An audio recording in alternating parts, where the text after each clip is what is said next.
ka gospel menda kasngi kayai beteng ban kadau ya ke jing arsap jeng ki start ain bat ki Pharisee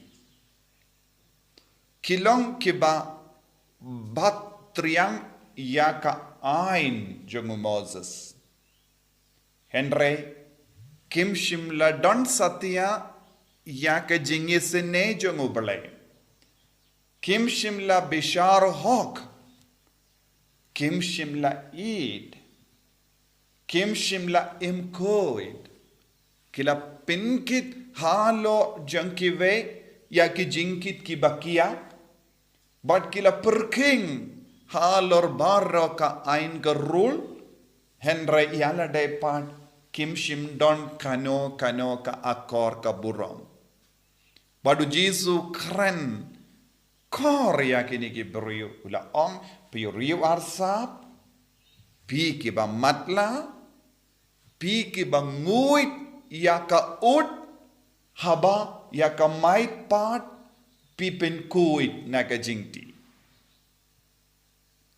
kani kalonga jinglong arsap but uong pi pen kuit ya ka kuri na bar Henry Hapoh pat tangga jingtingit sudah.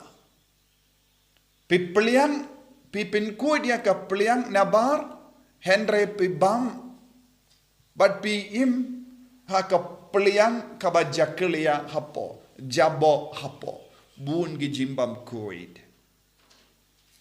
Ladangi puson binia ya kene gijingika jongo Jesu, ngila benyo I, bun gibriu ha kene juk kabam menta, kilong kumne. Bun gi kristan haganega juk kaba menda kilong kumne. Kipin kuit nabar ka kuri. Hapoh kuri pat ki jakliya sudah. Ki nguit ya ka ut. Henry kipin kuit ya ki mai. Ladangi peit hake jingim jongi hake ingasem jongi. Ke jingya de jongi bat ki migi pa. Ne jingya de bat ki kun kekti.